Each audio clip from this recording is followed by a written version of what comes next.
My best friend slept with my roommate who's about to get married. I couldn't keep this secret and chose to inform the roommate's fiancé. MITHA. Living with my buddy Alex, who was about to get married, and hanging out with my best friend Ellie was usually the highlight of my days. I'm 26, pretty laid back, and have always kept things simple. Alex, 28, had everything figured out, especially with his wedding around the corner. He and his fiancée Sarah seemed perfect for each other, like something out of a romantic movie. Ellie's been my best friend since our college days. She's full of life, always laughing and making everyone around her feel better.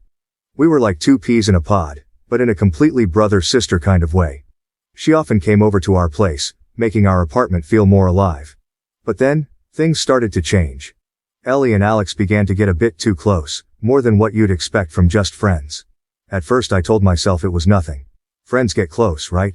The revelation hit me like a freight train one evening, when the apartment was cloaked in silence, and the city outside buzzed with life, oblivious to the storm brewing within. I returned home earlier than expected, only to find Ellie and Alex entwined in a way that left no room for doubt. They were quick to separate, their faces flushed with guilt, but the damage was done. The image was seared into my memory, a haunting reminder of the betrayal. It was clear they had feelings for each other, and those feelings had crossed a line.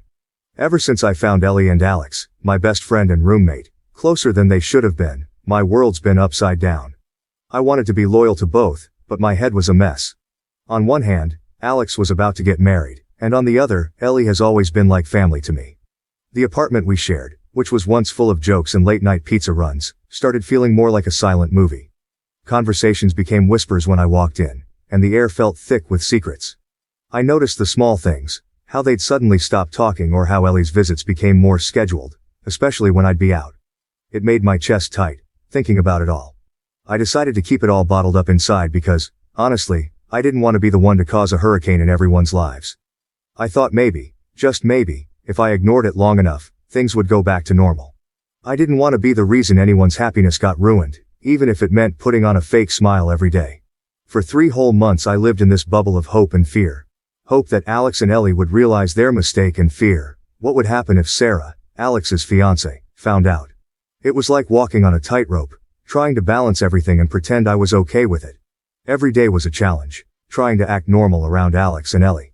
I dodged conversations about relationships, love, or anything that could lead back to the secret I was keeping. It felt like I was living in a different world from them, watching from the outside. I began to pull away, spending more time alone, avoiding coming home. I started making sure they knew when I was about to come home, sending a text or calling to say, "Hey, I'll be there in 10 minutes. I thought it would help me avoid walking in on more moments like that. However, even with all my warnings, it kept happening. Every time I saw them too close, it felt like a punch to the gut. I started to dread going home. My place, which used to be where I could relax, now felt like the last place I wanted to be. So, I stayed out as much as I could. I hung out in coffee shops, wandered around the library, and did anything to stay busy and away from the apartment. It was like I was trying to disappear from my own life because every time I thought about facing them, I just couldn't. It felt like everything around me reminded me of how things had changed and how uncomfortable I felt in my own home. I felt like I was stuck in a really tough spot.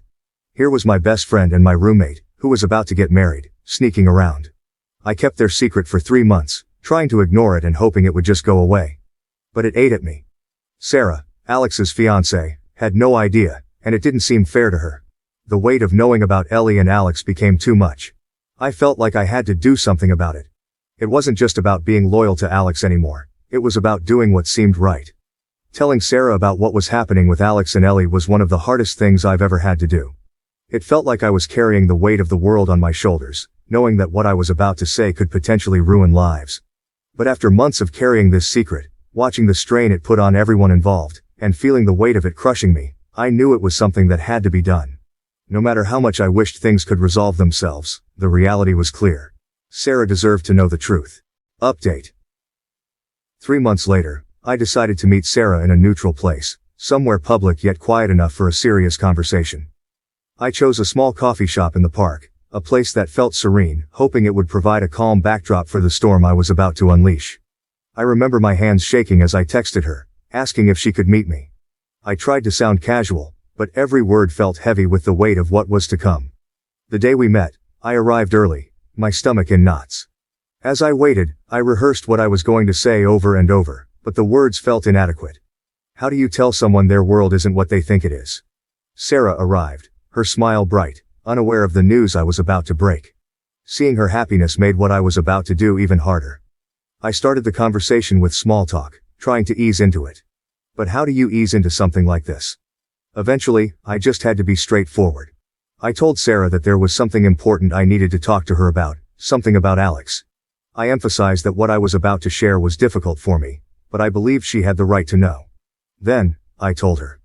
I explained that over the past few months, Alex and Ellie had grown closer, in a way that wasn't appropriate for two people who were just friends, especially when one of them was about to get married. I shared how I discovered them and the emotional turmoil I'd been through, deciding whether or not to tell her. I made it clear that my intention wasn't to hurt her but to be honest, because I believed she deserved the truth.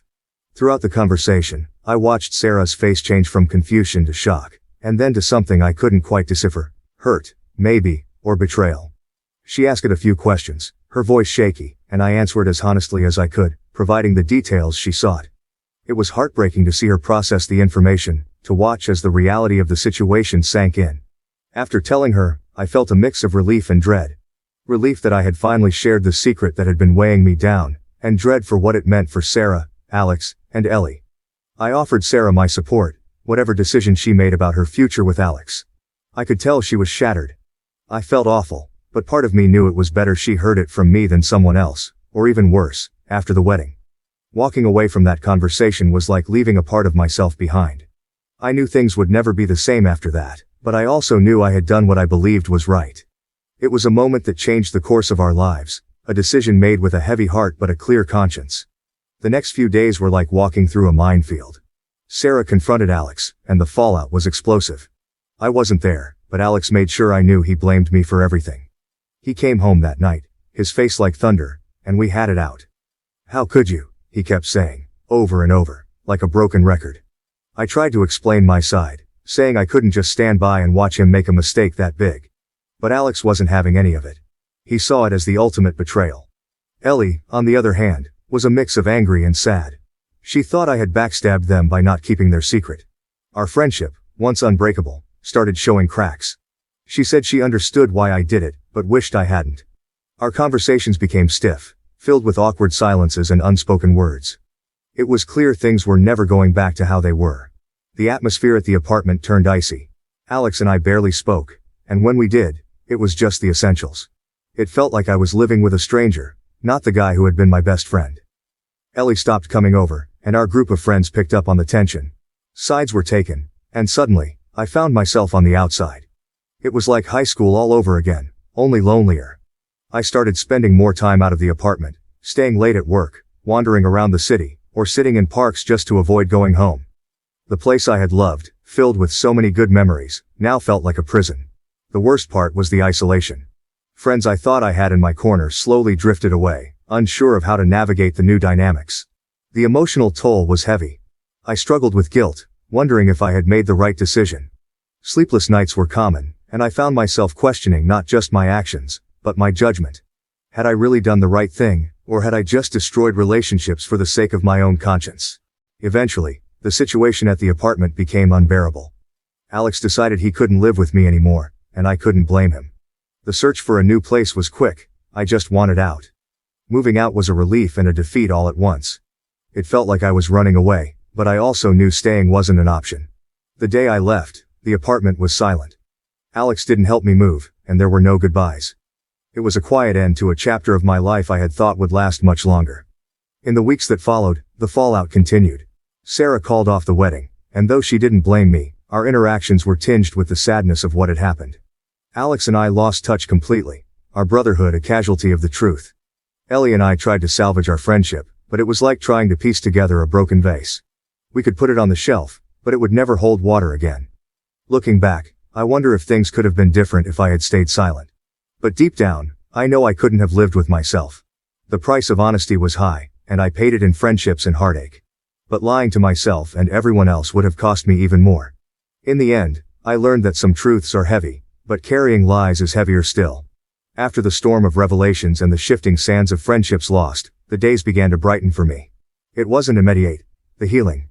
It felt more like the slow bloom of spring after a harsh winter. I moved into a new apartment, A small but bright space that felt like a fresh start. In the solitude of my new surroundings, I found peace and, surprisingly, a sense of freedom I hadn't realized I'd been missing. The void left by old friendships made room for new ones. I dove into hobbies that I'd put on the back burner, joined a local soccer team, and even picked up guitar lessons.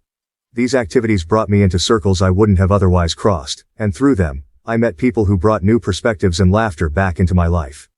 As for Ellie and Alex, time proved to be a great healer. Ellie reached out first, a tentative text that opened the door to reconciliation. Our friendship, once fractured, began to mend, not as it was but into something new, more mature. We acknowledged the past but chose to focus on the future, celebrating our new paths and supporting each other as we always had. Alex's journey took longer, but a chance encounter at a mutual friend's wedding brought us back into the same orbit. The initial awkwardness gave way to a heartfelt conversation, where apologies were exchanged, and forgiveness was granted. It was a reminder that while friendships can break under the weight of secrets, they can also rebuild, stronger in the broken places. My career took an unexpected but welcome turn when I was offered a position at a startup. The work was challenging but rewarding, and it came with the added bonus of travel, allowing me to see parts of the world I had only dreamed of. On one of these trips, I met Maya, a fellow traveler with a thirst for adventure and a kindness that drew me in. Our connection was instant, and what started as a shared journey through foreign lands blossomed into a partnership I had longed for but never found. Years down the line, as I reflect on the tumultuous period that reshaped my life, I see it not as a time of loss but as a crucible that forged my character and my future. Ellie, Alex and I, though forever changed by the events, found a way to coexist in each other's lives, a testament to the enduring strength of true friendship. And with Maya by my side, exploring the world and building a life together, I am reminded that sometimes, the hardest roads lead to the most beautiful destinations. Happiness, I learned, isn't the absence of pain or conflict but the resilience to move through it and find joy on the other side. My story, once marked by betrayal and heartache, is now a narrative of growth, forgiveness, and new beginnings. And for that, I am profoundly grateful. Finally, I want to extend my sincerest thanks to all of you who have taken the time to share your stories on Reddit. Please continue to journey with us, share your experiences, and together, let's create memorable moments. My best friend confessed his feelings to me. I rejected him because I already had a crush on someone else. In response, he became hostile, spitefully speaking of both me and the guy I liked. Unable to bear the criticism, the boy I liked abandoned me. Ever since we were kids, Jake and I had been inseparable. We met in elementary school, bonded over our mutual dislike for the cafeteria's mystery meat, and from there, a friendship blossomed that seemed unbreakable. We shared secrets, homework answers, and countless inside jokes. As we entered high school, our worlds grew larger, but our bond remained solid, or so I thought. Jake was the kind of friend everyone wished they had. He was reliable, funny, and always there when you needed him. So, when he asked me to meet up at our favorite local diner one chilly evening in October, I didn't think much of it. It was our go-to spot for celebrating good grades, nursing broken hearts, and plotting future adventures. That night, I figured he wanted to talk about his latest video game obsession or maybe vent about his parents, who were on his case again about college applications. But as I slid into the booth across from him, something felt off. Jake was nervous, fidgeting with the napkin dispenser, avoiding eye contact. I teased him, asking if he'd finally decided to confess his undying love for Mrs. Peterson, our eccentric but endearing English teacher. He gave a half-hearted chuckle but quickly grew serious again. The casual chit-chat felt heavier as we danced around the usual topics. Finally, Jake blurted out that he needed to tell me something important. I leaned in, expecting another one of his grand plans for a summer road trip, or maybe a complaint about his younger sister. What he said next, though, left me speechless. Jake confessed that he had feelings for me. Not just the kind of fleeting crushes we'd laughed about over the years, but real, deep feelings. He'd been holding on to them for a while, he said, afraid of what admitting them might do to our friendship. I sat there, my heart pounding, my mind racing. This was Jake, my best friend since the 3rd grade. The thought of him seeing me in that way had never crossed my mind. Sure, I cared about him deeply, but only as a friend. And there was another reason I couldn't return his feelings. I had a crush on someone else, a guy from my art class named Tyler, who was 20 and had the most amazing talent for photography. Rejecting Jake was one of the hardest things I've ever had to do. I tried to let him down gently, explaining my feelings for Tyler and how I didn't want to ruin the special friendship Jake and I shared. But as the words left my mouth, I saw the hurt flash across his face, quickly masked by a forced smile and a shrug. We left the diner that night with a promise to remain friends, but the air between us had shifted. I couldn't shake the feeling that everything was about to change, and not for the better. Little did I know, that conversation would be the turning point, marking the end of our friendship as we knew it. In the days following Jake's confession and my subsequent rejection, I noticed a subtle but unmistakable shift in our dynamic. At first, Jake tried to act like nothing had changed, keeping up his usual banter and meeting me for our routine hangouts. However, the effortless ease that once defined our friendship was replaced by a tense undercurrent of awkwardness that neither of us could ignore. I threw myself into my art class, finding solace in my sketches and the company of Tyler, whose presence became increasingly comforting. Tyler, with his quiet confidence and shared love for the arts, was a stark contrast to the complicated situation with Jake. As my feelings for Tyler grew, so did my guilt over Jake. I was caught between the burgeoning possibility of something new and the deterioration of something once solid. Meanwhile, Jake's hurt began to manifest in ways I hadn't anticipated. It started with small digs, veiled as jokes, about Tyler's age and his artistic ambitions. I tried to brush them off, attributing them to Jake's struggle to adjust to our new normal. But as the weeks passed, his comments grew more pointed, and I learned from mutual friends that Jake was spreading rumors about Tyler and me. He painted me as someone who led him on, only to discard him for someone else. The tipping point came when I confronted Jake about the rumors. He denied everything at first, but as I pressed, insisting that our friends wouldn't lie about such things, he exploded. He accused me of being insensitive to his feelings, of not considering how hard it was for him to see me with Tyler. The conversation ended in a heated argument, with both of us saying things we couldn't take back.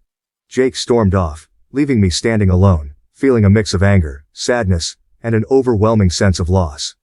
In the aftermath, our friendship group became polarized. Some sided with Jake, believing I had been unfair to him, while others stood by me, upset by how he was handling his hurt. The division made social gatherings awkward, and I found myself withdrawing, spending more time with Tyler and less with the group I had grown up with. Tyler, for his part, was supportive but understandably frustrated by the drama. He hadn't signed up for a high school feud, and the tension began to affect our budding relationship. I found myself defending him constantly, trying to dispel the lies Jake had spread, all while navigating my own tangled emotions. The strain was palpable, and I couldn't shake the feeling that I was to blame for the unraveling of my once unbreakable bond with Jake. As the weeks turned into months, the situation didn't improve. Jake's behavior became more erratic, his hostility more pronounced. Attempts at reconciliation fell flat, with Jake shutting down any effort I made to mend our friendship. It was as if the rejection had flipped a switch in him, turning the once kind-hearted and loyal friend into someone I hardly recognized. Caught in this storm of emotions and conflict, I struggled to find my footing. My grades began to suffer, my artwork lost its joy, and the shadow of my fractured friendship with Jake loomed large over everything. The realization that I might never get my friend back was a bitter pill to swallow, compounded by the fear of losing Tyler too, to the chaos Jake had created. In the heart of the turmoil, a rumor that Jake had started about me being a two-timer, an insinuation that I was leading multiple guys on, was the final straw.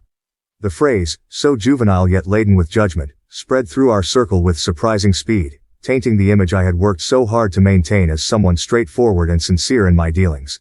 Confronting Jake about this particular rumor was harder than anything I'd faced before. The air between us crackled with tension as I approached him, my heart hammering against my ribcage, anger and hurt battling for dominance. The accusation was not just a blow to my reputation, it felt like a direct attack on my character, and from someone who had known me better than anyone else. Jake, we need to talk, I said, trying to keep my voice steady despite the storm of emotions brewing inside me. He looked at me, the flicker of defiance in his eyes quickly masked by a semblance of indifference. About what? He asked, though the guilty shift in his gaze told me he knew exactly what the issue was. About what you've been saying, about me being a fisherman. I spat the word out like it was poison. You know that's not true. You know me. For a moment, there was a flash of the old Jake, the one who would have never entertained the thought of hurting me, but it vanished as quickly as it appeared, replaced by a cold, hard mask. Maybe I thought I did, he said, his voice laced with bitterness. But I guess people change, or maybe they just reveal who they really are. The conversation spiraled from there, voices raised, words we could never take back hurled like weapons. The hurt from his rejection, the frustration with my feelings for Tyler, and the pain of watching our friendship disintegrate exploded into a cacophony of anger and betrayal. In the end, there were no winners, just two people standing amidst the wreckage of a friendship that had once meant everything. As the days passed and the storm of rumors refused to calm, Tyler and I found ourselves increasingly caught in the eye of public scrutiny. Despite our efforts to ignore the whispers and stares, the weight of public opinion began to take its toll. Tyler, who had always moved through life with a certain ease, found himself ill-equipped to handle the constant barrage of judgment and speculation. One evening, as we sat in the dim light of my small studio apartment, surrounded by my latest artworks, the tension that had been building between us finally reached its breaking point. Tyler, his usually calm demeanor frayed at the edges, voiced the fear and frustration that had been brewing in silence. "I can't do this anymore," he said, his voice barely above a whisper but carrying the weight of a final verdict. "It's not just about us anymore. It's about this circus around us. I thought I could handle it, but I can't." I tried to reach out to him, to bridge the gap that had suddenly yawned wide open between us, but my words felt hollow even to my own ears. The rumors, Jake's spiteful campaign, had poisoned what was pure and beautiful between us, turning it into something fraught and fragile. "It's not true, any of it. You know me, Tyler. You know who I am," I pleaded, desperation threading through my voice. But doubt, once planted, is a difficult thing to eradicate. Tyler looked at me, and in his eyes, I saw the struggle, the desire to believe, battling the weariness of constant defense.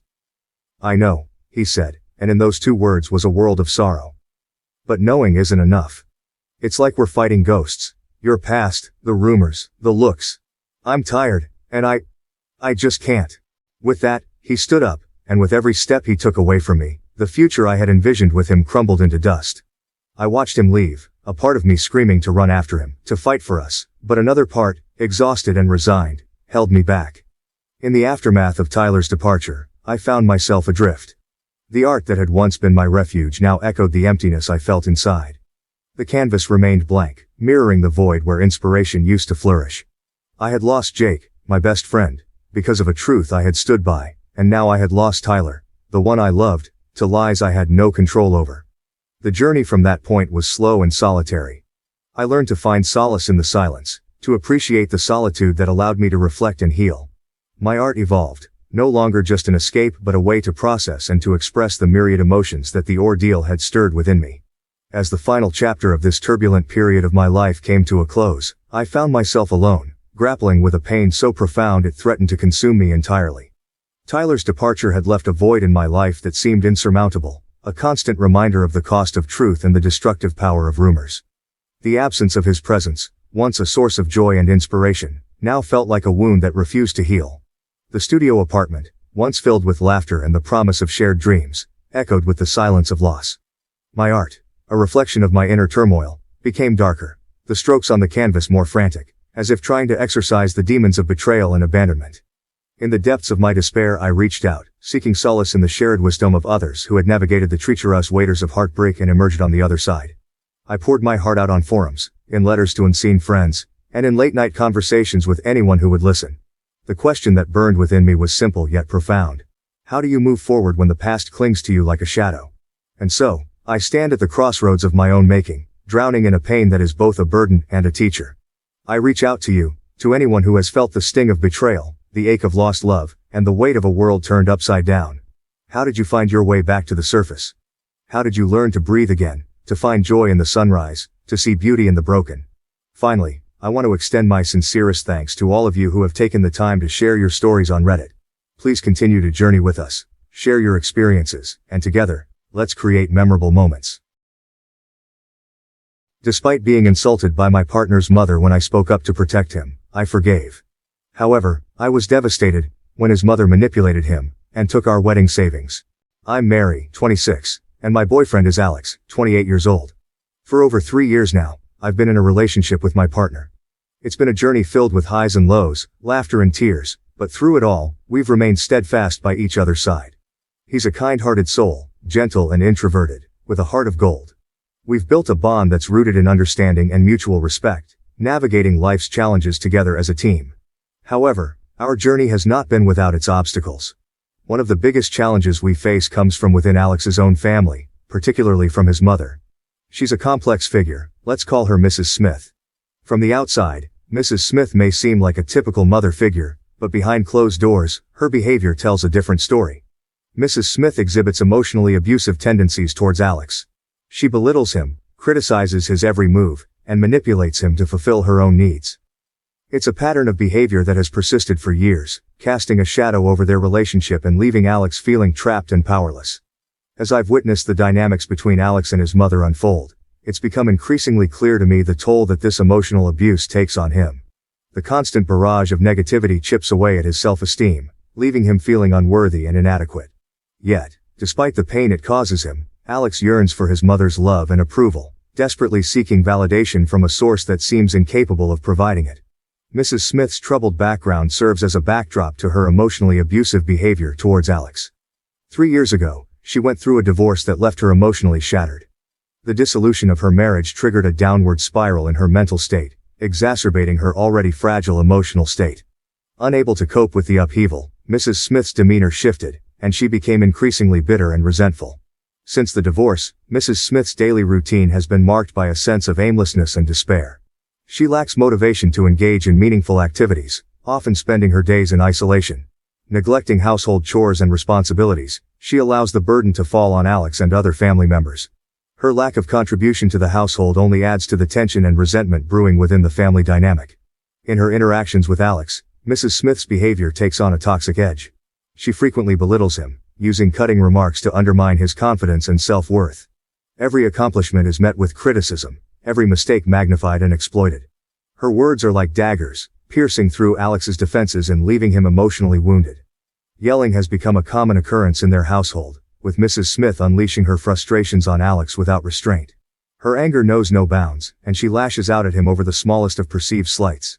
The verbal assaults leave Alex feeling small and powerless, trapped in a cycle of emotional abuse from which he sees no escape. Manipulation is another weapon in Mrs. Smith's arsenal, used to control and coerce Alex into meeting her needs. She plays on his guilt and sense of obligation, exploiting his desire to please her at any cost. Whether it's guilt-tripping him into running errands or emotionally blackmailing him into compliance, Mrs. Smith's manipulative tactics further entrench her power over Alex, leaving him feeling trapped and helpless. As the girlfriend of Alex, I've witnessed firsthand the profound impact of his mother's emotionally abusive behavior on him.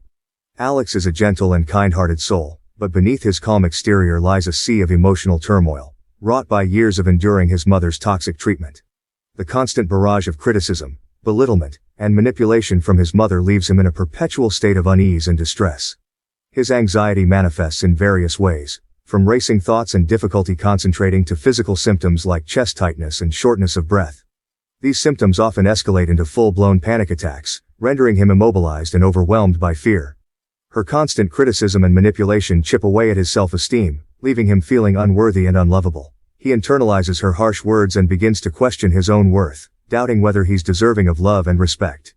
Alex's mother's behavior takes a toll on his mental health, exacerbating his anxiety and depression and leaving him feeling overwhelmed and helpless. Her relentless negativity creates a toxic atmosphere in their household, making it difficult for Alex to find peace and solace in his own home. He feels like he's constantly walking on eggshells, afraid to set off his mother's anger or disappointment. Despite the pain and anguish caused by his mother's behavior, Alex continues to yearn for her love and approval, desperately seeking validation from a source that seems incapable of providing it. His desire for his mother's affection is a double-edged sword, as it leaves him vulnerable to her manipulation and control. He fears confronting her and standing up for himself, worried about the repercussions and potential backlash. I've found myself grappling with the heartbreaking reality of his situation when it comes to seeking refuge from his mother's toxic behavior. It's a question that weighs heavily on both of our minds. Can he come stay with his dad?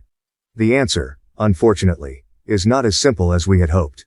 Despite the desire to find sanctuary in his father's home, Alex's dad lives in a cramped one-bedroom apartment, unable to accommodate him. However, even in the face of this obstacle, there's a glimmer of hope in knowing that his father would do anything to support him. Alex's father would be willing to make the sacrifice of moving into a larger space to provide his son with the comfort and safety he so desperately needs. Yet, despite his father's potential willingness to make such a sacrifice, Alex remains paralyzed by fear at the mere thought of confronting his mother or seeking refuge elsewhere. The terror he feels towards his mother's wrath is a powerful deterrent, holding him back from taking steps towards asserting his own autonomy and seeking a better life for himself. It's a heartbreaking reality that we're both faced with, knowing that we're working tirelessly to move out and create a safe haven away from the toxicity of Alex's home environment.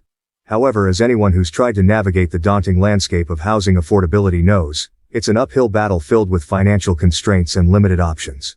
Especially during one particularly tense visit home, I found myself unable to stay silent any longer in the face of Alex's mother's relentless barrage of criticism towards him. Fueled by anger and frustration, I couldn't help but speak up and argue back when she unleashed her harsh words upon him. I couldn't bear to see him being torn down yet again without standing up for himself.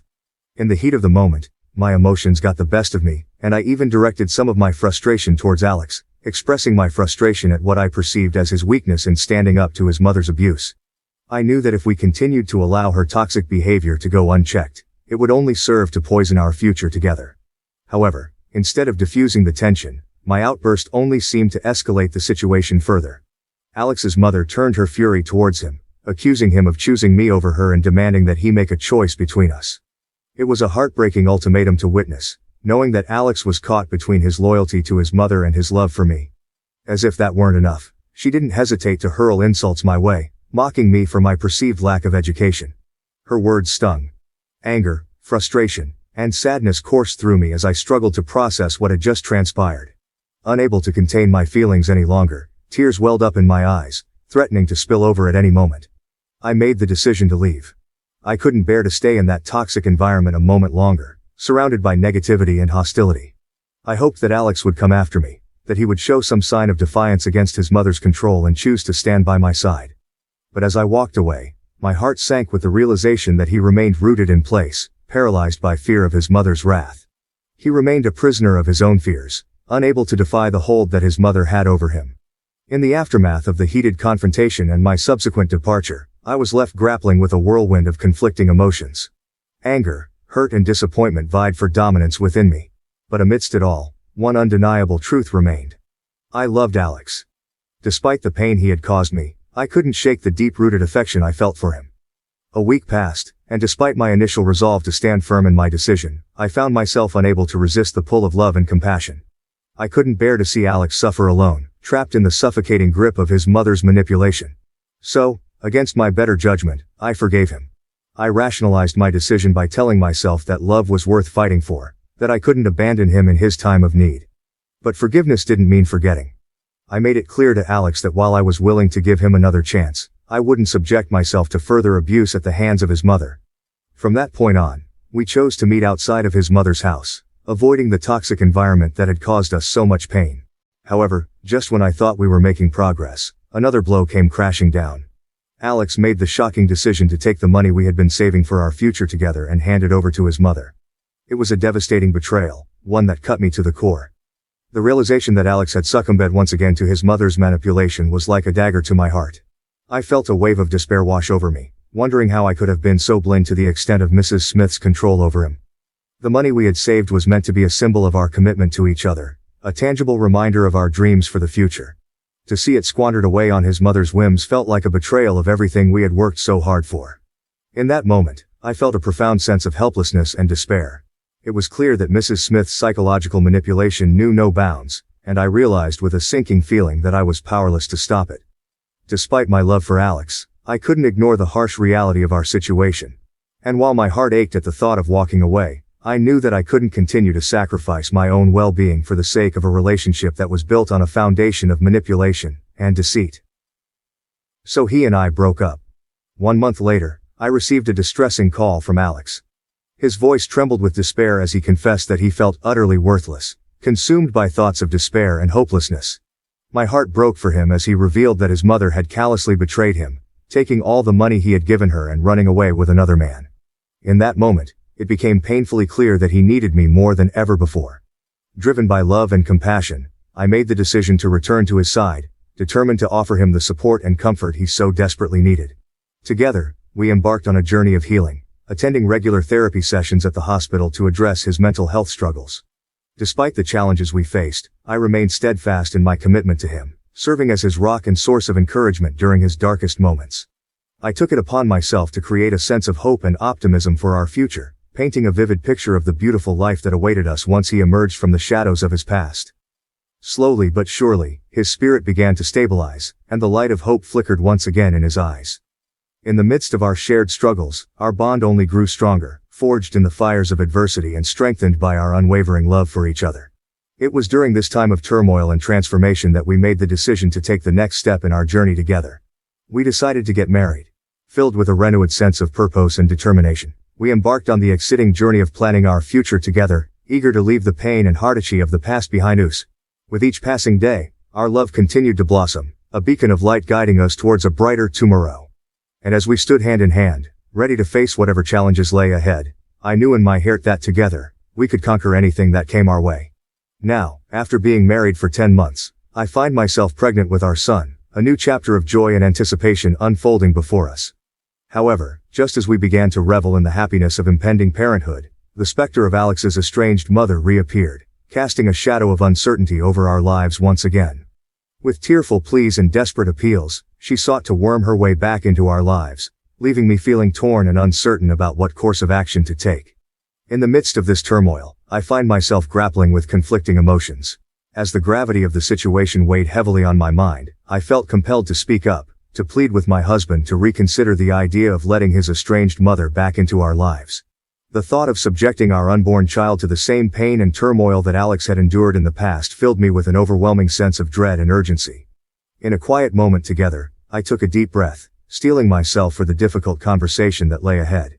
With a heavy heart and trembling voice, I began to express my deepest fears and concerns to my husband, laying bare the raw emotions that churned within me. Alex, I started, my voice wavering slightly, I know that your mother's sudden reappearance has stirred up a whirlwind of conflicting emotions within you. But please, I beg of you, consider the implications of allowing her back into our lives.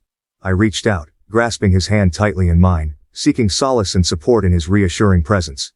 Think about what she did to you in the past, I continued, my voice trembling with emotion. Do you really want to expose our child to the same kind of toxicity and negativity that you endured?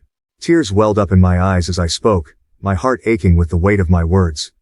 I don't want our child to grow up in an environment filled with pain and resentment, I pleaded, desperation lacing my words. We deserve better, Alex. Our child deserves better. I searched his eyes, silently pleading for him to understand the depth of my fears and concerns. But as I gazed into his eyes, I saw the conflict raging within him, the turmoil of emotions that mirrored my own. For a long moment, there was silence between us, punctuated only by the soft sound of our breathing. And then, with a heavy sigh, Alex spoke, his voice tinged with uncertainty and hesitation. I understand your concerns, Sarah, he said softly, his gaze dropping to the floor. But she's still my mother. And despite everything that's happened, I can't shake off the feeling that I owe her another chance. My heart sank at his words, a sense of resignation settling over me like a heavy blanket. I knew that trying to convince him otherwise would be futile, that his sense of duty and obligation to his mother ran deep. Frustration and anger consumed me as I stormed out of our home, my swollen belly a heavy burden against my frame. Blocking my husband's calls, I sought solace in the company of my best friend, pouring out my grievances in a torrent of tears and frustration. Days turned into weeks, my mood swinging wildly between anger and despair as I struggled to find stability amidst the chaos. Then, one fateful day, a sharp pain tore through my abdomen, sending me doubling over in agony.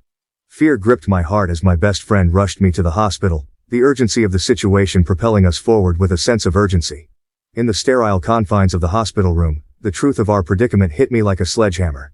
My baby just turned 8 months old, fought for life within the confines of my womb, his premature arrival a stark reminder of the fragility of life. As doctors and nurses bustled around me, their urgent voices a cacophony of chaos, I clung to a sliver of hope, praying fervently for the safety of my unborn child. Time seemed to stand still as I waited with bated breath, the weight of uncertainty pressing down on me like a suffocating blanket. Then, with a cry that pierced the air like a beacon of hope, my son was born. Fragile and vulnerable, he lay cradled in the arms of the medical staff, his tiny form a testament to the miracle of life amidst adversity. In that moment, as I gazed upon the tiny bundle of joy nestled against my chest, a wave of overwhelming love washed over me, drowning out the chaos and uncertainty that had plagued me for so long. Despite the challenges that lay ahead, I knew that I would do whatever it took to protect and nurture this precious gift, my son. My reason for hope in a world fraught with uncertainty. As my husband rushed to my side, his face a mixture of worry and relief, I felt a surge of emotions wash over me. In his arms, I found solace and strength. His presence a reassuring anchor amidst the tumultuous sea of emotions that threatened to overwhelm me. His embrace was a testament to the love and support that had sustained us through the darkest of times, his warm touch a balm to my weary soul. In that moment, as we held each other close, I knew that together we could weather any storm that life threw our way. With tears of joy streaming down our faces, we marveled at the tiny miracle cradled in my arms, his delicate features a poignant reminder of the preciousness of life. In his innocent gaze, I saw hope and promise for the future, a beacon of light in the darkness that had threatened to engulf us. Update. After a long and difficult conversation, my husband and I made the tough decision to place my mother-in-law in a nursing home. It wasn't an easy choice, but we knew it was necessary for her well-being and our own peace of mind. However, shortly after she was admitted, we received news that she had fled from the facility. Learning that she had run away once again filled me with a sense of dread and anxiety. Despite our best efforts to provide her with the care she needed, it seemed that she was determined to resist any form of confinement. Her refusal to stay in the nursing home left us feeling helpless and uncertain about what to do next. As I shared these concerns with my husband, I couldn't shake the feeling of impending doom that hung over us. The thought of her returning and causing havoc once more weighed heavily on my mind, casting a shadow of fear and uncertainty over our lives. Despite our attempts to move forward and create a sense of stability for our family, the specter of my mother-in-law's actions continued to haunt us, a constant reminder of the challenges we faced in caring for her and protecting our own well-being. In the midst of this uncertainty, I found myself grappling with conflicting emotions, torn between my sense of duty towards my husband's mother and the need to prioritize the safety and happiness of our own family. It was a difficult balancing act, one that left me feeling exhausted and overwhelmed. As we navigated this new chapter in our lives, I couldn't help but wonder what the future held in store for us. Would my mother-in-law return, disrupting our lives once again? Or would we finally find a sense of peace and stability, free from the turmoil that had plagued us for so long? Only time would tell, but for now, all we could do was wait and hope for the best, clinging to the belief that somehow, we would find a way to overcome whatever challenges lay ahead. My wife has proposed a threesome with another girl. Would I be able to live with myself if I sacrificed my own values for the sake of keeping her by my side? Or would I refuse it? My name is Ash and I'm a 31-year-old man living in the bustling city. For the past 8 years I've been married to the love of my life, my wife, who is just a year older than me at 32. Our journey together has been filled with both highs and lows, but through it all, we've remained committed to each other, building a life filled with love, trust, and mutual respect. When I first met my wife, let's call her Sarah, it felt like destiny had brought us together. We shared a deep connection from the very beginning, and as our relationship blossomed, I knew she was the one I wanted to spend the rest of my life with. We got married after a few years of dating, surrounded by our friends and family, and embarked on the journey of marriage with excitement and anticipation. Our marriage has been a journey of growth and exploration, as we've navigated the challenges and joys of life together. We've supported each other through career changes, family struggles, and personal triumphs, always standing by each other's side no matter what. However, recently our relationship took an unexpected turn when Sarah proposed the idea of exploring our sexuality in a new way. It was a proposal that caught me off guard, to say the least. Sarah expressed her desire to introduce a third party into our bedroom, specifically another woman named Claire who had expressed interest in joining us. At first I was stunned by Sarah's proposition. It was something we had never discussed before, and the idea of bringing someone else into our intimate space felt daunting and unfamiliar. But as Sarah explained her thoughts and desires, I could see the excitement and anticipation in her eyes, and I knew she was serious about wanting to explore this new aspect of our relationship. Despite my initial reservations, I couldn't help but feel a sense of curiosity and intrigue. The idea of adding a new dimension to our sex life was both exciting and terrifying, and I found myself torn between my desire to please Sarah and my fears of the unknown. The conversation with Sarah about her proposition of a threesome was a whirlwind of emotions and thoughts swirling inside my head. Sitting across from her at our kitchen table, I couldn't help but feel a mix of surprise, curiosity, and apprehension as we delved into this uncharted territory. It all started one evening when Sarah broached the subject over dinner. As we savored our meal, she casually mentioned that she had been thinking about spicing up our sex life by inviting another woman to join us. At first I thought she was joking, but the earnest look in her eyes told me she was serious. I remember feeling a wave of shock wash over me as I processed her words.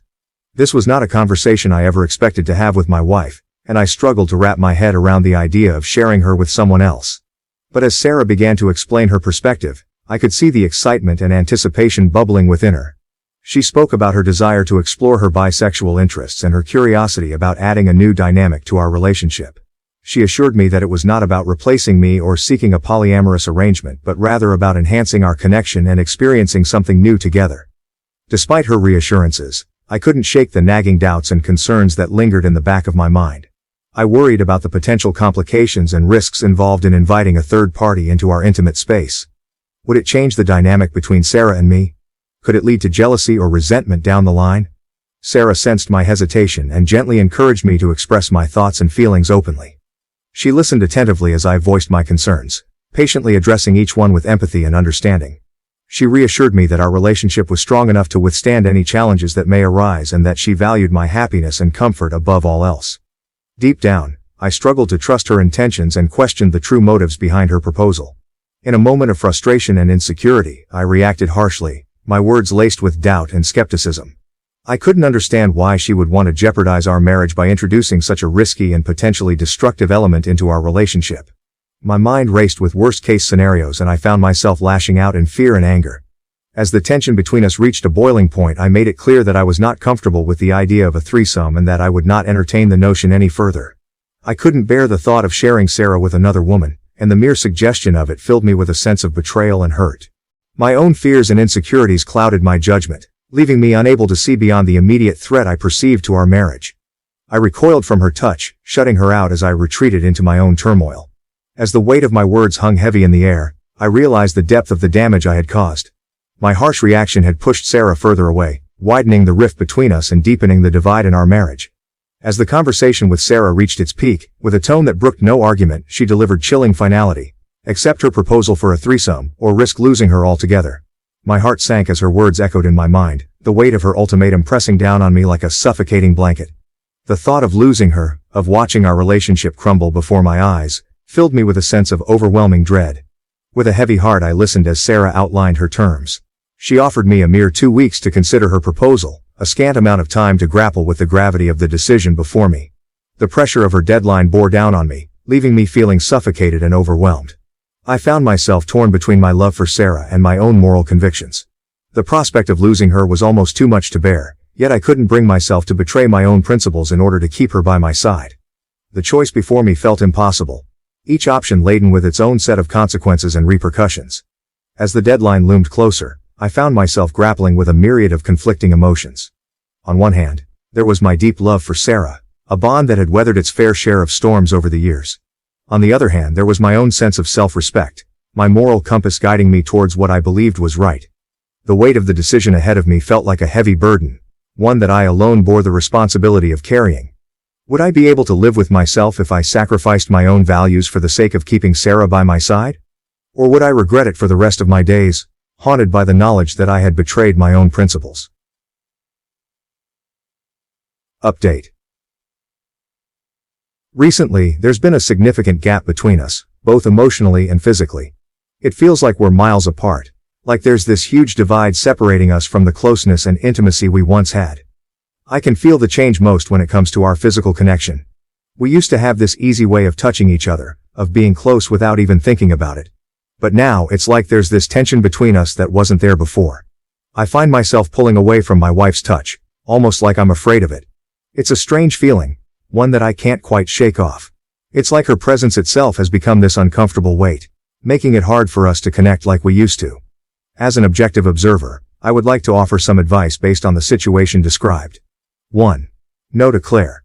While the notion of engaging in a threesome with someone you already trust, such as a friend, might seem appealing initially, it's essential to recognize the potential risks involved. Trusting someone in the context of a platonic relationship doesn't necessarily translate to trust in a sexual encounter. Introducing a friend into the dynamic can complicate existing relationships and lead to unforeseen emotional entanglements. The lines between friendship and sexual intimacy can become blurred, causing confusion and conflict within the relationships involved. Therefore, it's advisable for Ash to steer clear of involving Claire or any other close acquaintances in such arrangements to avoid potential fallout and protect the integrity of his marriage. 2. Saying no. Despite the discomfort associated with rejecting his wife's proposition, sometimes saying no is the wisest course of action. It's crucial for Ash to assert his boundaries firmly while maintaining open communication with his wife.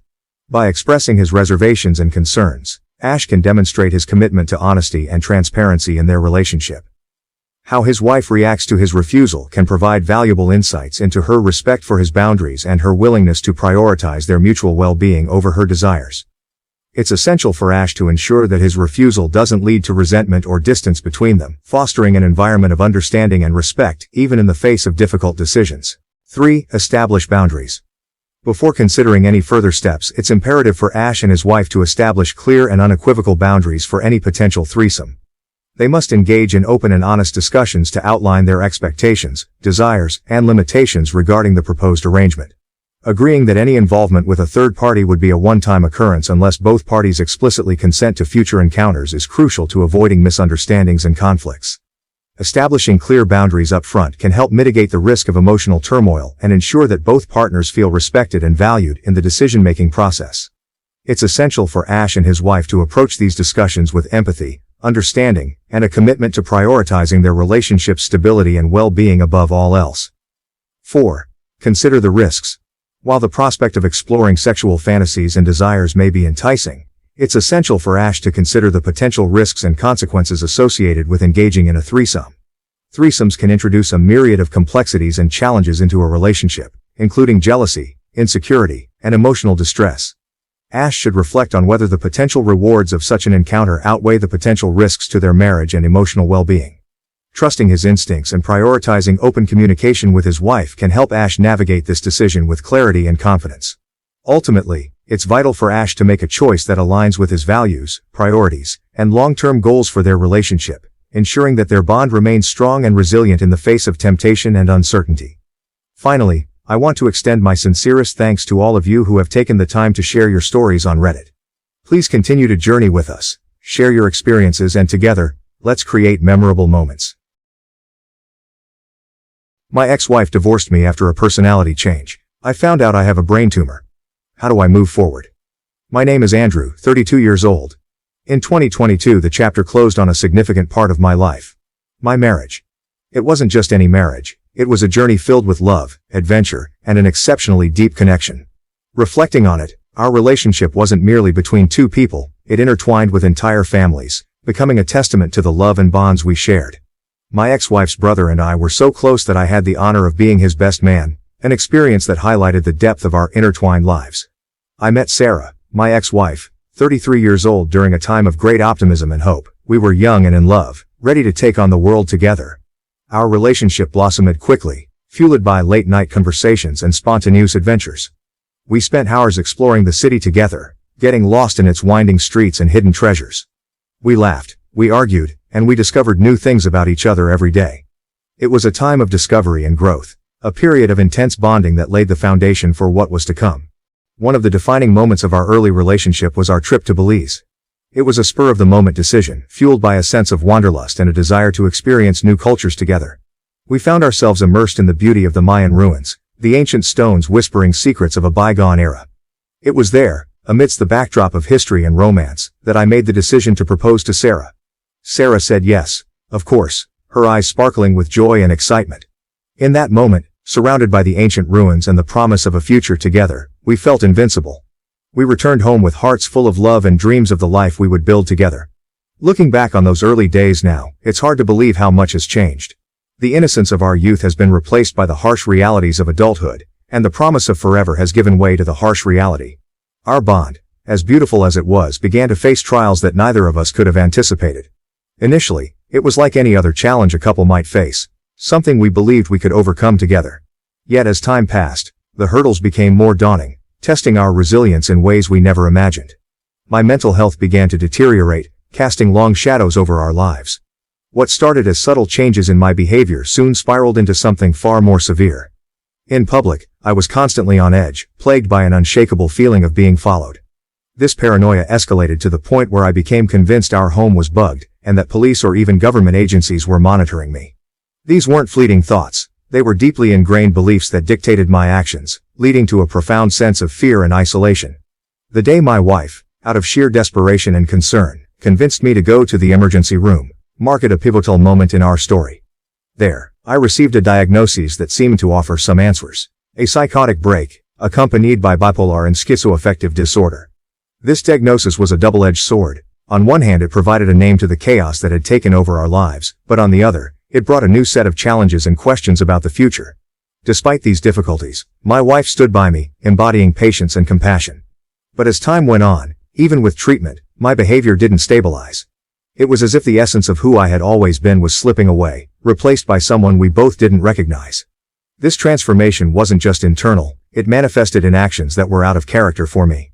I started lying and turned to substance abuse, a stark departure from my previous lifestyle of social drinking and the occasional recreational use of weed. It was a downward spiral, one that seemed to pull me further away from the person I once was and the life we had built together. I knew I was treading on thin ice when I started dabbling with drugs behind my wife's back. But somehow, the thrill of it all seemed to override any rational thought. Stupid, I know. And now facing the consequences, I can't help but feel like the biggest jerk on the planet. The day she found out was like a nightmare unfolding in slow motion. I could see the anger bubbling beneath the surface as she stared at me, her eyes narrowing into icy slits. It was a look I never wanted to see directed at me, yet there it was, burning into my soul. She didn't even need to say anything. Her silence spoke volumes, echoing with disappointment, betrayal, and hurt. My stomach churned with guilt as I tried to come up with some feeble excuse, but the words caught in my throat like a noose tightening around my neck. Then came the explosion. The torrent of words, sharp as knives, lashing out at me with a force that left me reeling. She didn't hold back, letting me have it with both barrels. Every lie, every deception, laid bare for all to see. And I couldn't do anything but stand there, taking it all like a punching bag. I watched as tears welled up in her eyes, her voice cracking with emotion as she struggled to make sense of it all. It was like watching someone I loved being torn apart from the inside out, and knowing that I was the one responsible for causing that pain made it all the more unbearable. I wanted to reach out, to comfort her, to tell her that I was sorry, but the words caught in my throat like a lump of coal. What could I possibly say to make things right again? How could I undo the damage I had done? The silence that followed was deafening, stretching out between us like an unbridgeable chasm. I could feel the weight of her gaze bearing down on me, heavy with disappointment and disbelief. And in that moment, I knew that things would never be the same again. Days turned into weeks, and still, the rift between us remained. Every attempt at reconciliation seemed to only drive us further apart, like ships passing in the night. I could see the pain etched into her every movement, hear it in the way her voice trembled whenever she spoke to me. I wanted to make things right, to prove to her that I could change, that I could be the man she deserved. But no matter how hard I tried, it never seemed to be enough. The trust that had once bound us together had been shattered beyond repair, leaving nothing but a hollow emptiness in its wake. And so, I found myself trapped in a never-ending cycle of guilt and remorse, haunted by the memory of her tears and the sound of her voice breaking as she uttered those words that cut me to the core. How could I have been so blind, so selfish, to jeopardize everything we had built together? I wish I could turn back the clock, to undo the mistakes of the past and start afresh. But life doesn't work that way, and all I can do now is live with the consequences of my actions. Eventually the strain became too much. The day my wife told me she wanted a divorce was a day I'll never forget. It was a moment filled with a profound sense of loss, not just for the partnership we had, but for the future we had envisioned together. In the aftermath, I tried to maintain some connection with her family, particularly her brother, who had tried to support us both. But over time, even that connection faded, leaving me more isolated than ever. Friends and family gradually distanced themselves, a response to the ongoing turmoil and additional revelations that came to light. In their eyes, and perhaps rightfully so, I had become a pariah. The year that followed was one of deep reflection and struggle. I grappled with the consequences of my actions and the reality of my situation. I checked myself into rehab, determined to reclaim my life and rebuild what I had destroyed. The first few days were the hardest.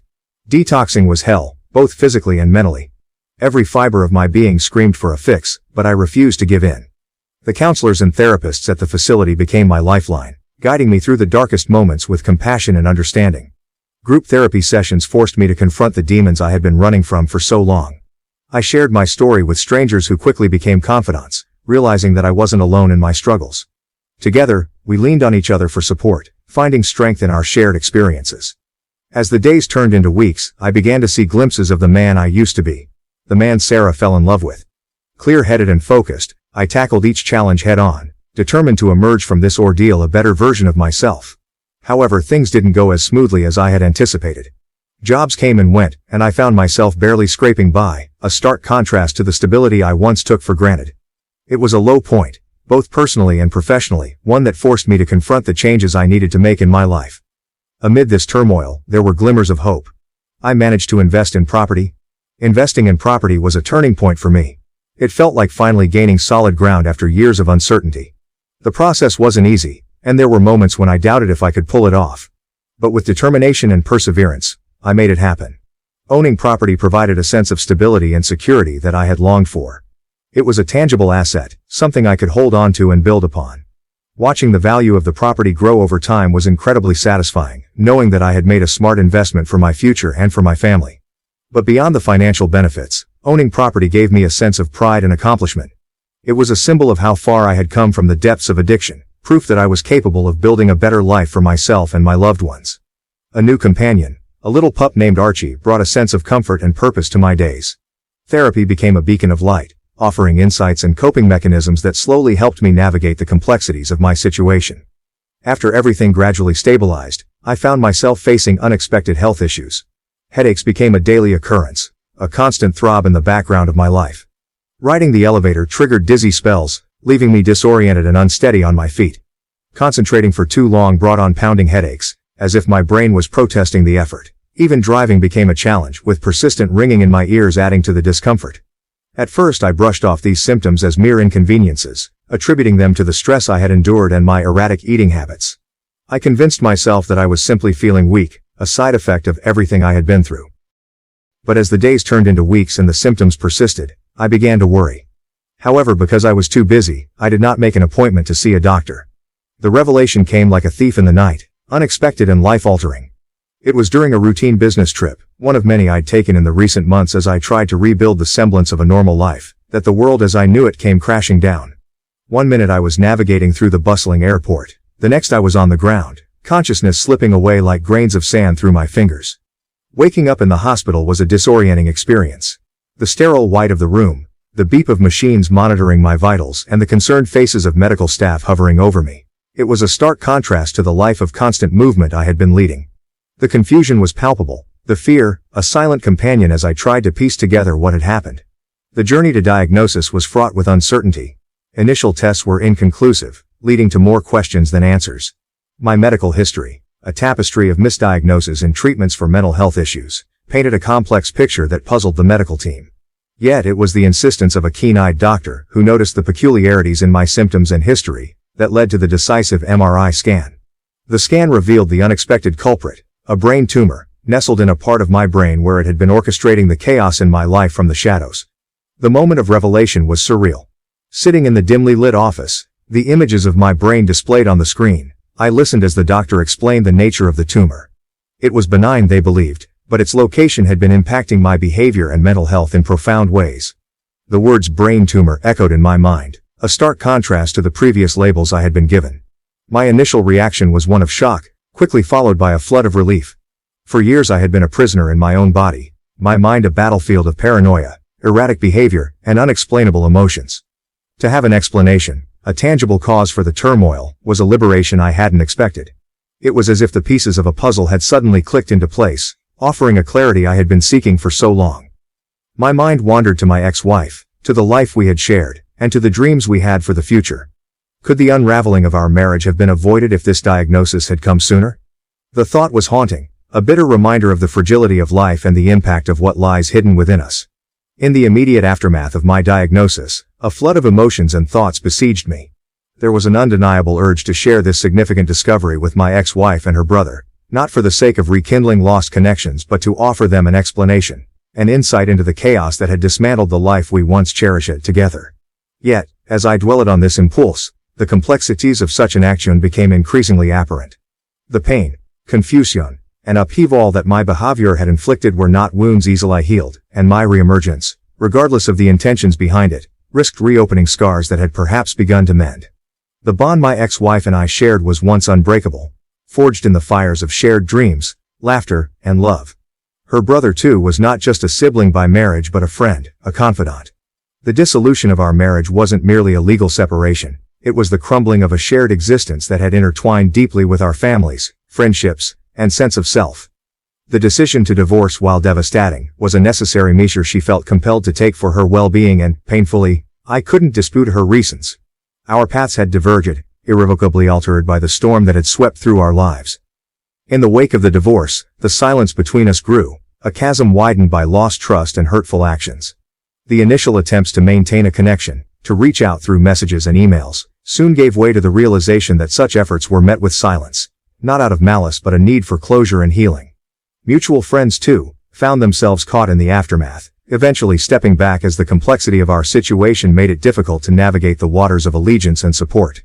Yet, the shadow of my past, the what-ifs and the realizations brought about by my diagnosis, lingered. Update. After everything that happened, I decided not to reach out to my ex-wife and her brother. Many suggested I should try to reconnect, offering various methods to ensure the message would reach her. From social media posts designed to indirectly inform her to direct messages delivered through mutual friends, each suggestion was made with good intentions. Yet, despite the appeal of these ideas and my initial inclination to follow through, I've opted for a different path. Social media, for one, doesn't hold the same presence in my life as it does for others. My online footprint is minimal, with an Instagram account for my dog, Archie, and a practically anonymous Facebook profile. The idea of using these platforms to reach out indirectly felt both impractical and somewhat impersonal given the gravity of the situation. But beyond the logistical hurdles lies a deeper consideration. What impact would my reaching out have on my ex-wife? Would it truly be for her benefit, or would it be a selfish act on my part, driven by my own desires and regrets? The more I pondered this, the clearer it became that initiating contact might not be in her best interest. She's a strong, resilient person, and I have no doubt that she's built a fulfilling life for herself since we parted ways. To re-enter her life now, especially with such significant news, could potentially cause unnecessary pain and confusion. This realization forced me to confront my own motivations. A part of me had harbored hopes for reconciliation, for a fairy tale ending where everything was forgiven and we could start anew. However, such fantasies overlook the real and profound reasons for our separation. The issues that led to our divorce weren't just fleeting challenges, they were significant life-altering problems that required more than just a hopeful reunion to resolve. Reflecting on our shared past, I'm filled with a sense of nostalgia and affection. Our relationship was rich with shared experiences and memories, from competitive board games to shared adventures, each moment a testament to the depth of our connection. I cherish those times, from the silly questions we asked each other to the roles we played in each other's lives, including the Dungeons & Dragons campaigns that brought us so much joy. Her presence in my life, her thoughts and her companionship are deeply missed. Yet despite this longing, I understand that moving forward is essential. My recent diagnosis and the revelations that came with it have provided a new perspective on my past actions and the future. It's clear that my journey from here must be one of personal growth and accountability. The upcoming surgery represents not just a step towards physical recovery but also a metaphorical step towards healing and understanding. Alongside my journey to recovery, I've had to come to terms with the fact that my ex-wife has moved on and found a new partner. It wasn't easy to swallow at first, seeing her with someone else, building a life that didn't include me. But I've learned to accept it, to let go of the past and focus on my own healing. I'll admit, there were moments when jealousy and resentment threatened to consume me. I wondered why I wasn't enough, why our marriage had fallen apart. But dwelling on those thoughts only dragged me back into the darkness I've fought so hard to escape. Instead, I chose to focus on the present, on rebuilding myself from the ground up. I poured my energy into my recovery, into finding stability and purpose in my life once again. And slowly but surely, I started to see progress. With each passing day of sobriety, I regained a sense of clarity and strength I thought I had lost forever. I rediscovered hobbies and passions I had long neglected, finding joy in the simple pleasures of life once more. And as I began to heal, I realized that my ex-wife's happiness no longer held power over me. I won't lie and say it was easy. There were moments of doubt and despair, times when I questioned whether I would ever truly be okay. But through it all, I held on to the belief that I was strong enough to overcome anything life threw my way. And you know what? I am. I may not have all the answers, and I may still stumble from time to time, but I'm learning to embrace the journey, to find beauty in the brokenness. So, to my ex-wife, if you ever happen to read this, I want you to know that I'm okay. I've found peace within myself and I hold no ill will towards you or your new partner. I hope you're happy, truly happy, because that's all I ever wanted for you. I never said it before because I didn't want to burden you with my struggles, but I want you to know that I love you. I always have, and I always will. And even though our paths have diverged, I'll always cherish the memories we shared. As for me, I'm looking forward to the future with a newfound sense of hope and optimism. Whether or not I ever fully conquer this disease, I refuse to let it define me. This realization forced me to confront my own motivations. A part of me had harbored hopes for reconciliation, for a fairy tale ending where everything was forgiven and we could start anew. However, such fantasies overlooked the real and profound reasons for our separation. The issues that led to our divorce weren't just fleeting challenges. They were significant, life-altering problems that required more than just a hopeful reunion to resolve. Reflecting on our shared past, I'm filled with a sense of nostalgia and affection. Our relationship was rich with shared experiences and memories, from competitive board games to shared adventures, each moment a testament to the depth of our connection. I cherish those times, from the silly questions we asked each other to the roles we played in each other's lives, including the Dungeons & Dragons campaigns that brought us so much joy. Her presence in my life, her thoughts, and her companionship are deeply missed. Yet despite this longing, I understand that moving forward is essential. My recent diagnosis and the revelations that came with it have provided a new perspective on my past actions and the future. It's clear that my journey from here must be one of personal growth and accountability. The upcoming surgery represents not just a step towards physical recovery but also a metaphorical step towards healing and understanding.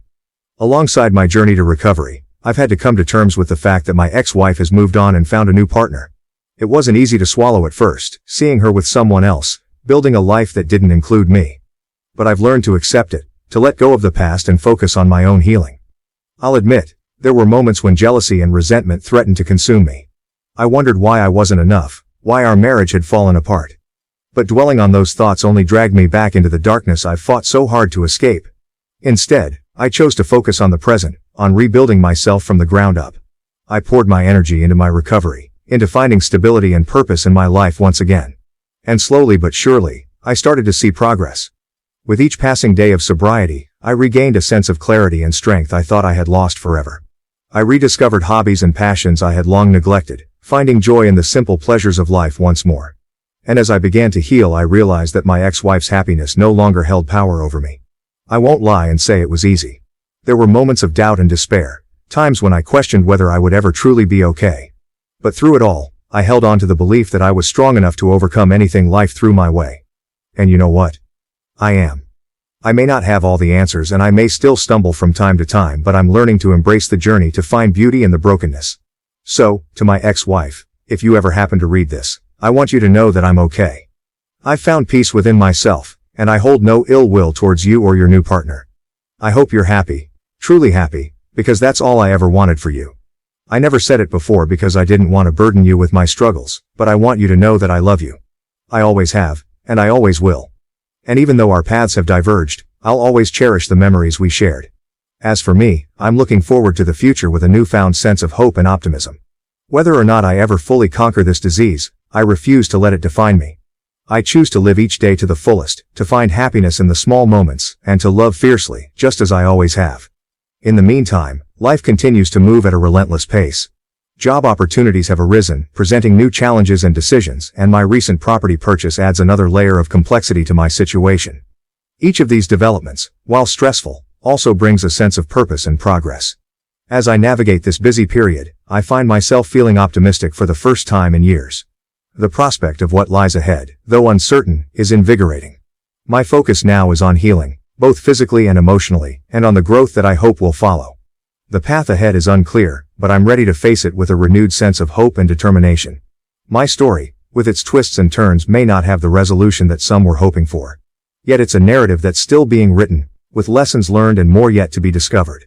For now, I'm content to take things one day at a time, appreciating the progress I've made and the potential for what's yet to come.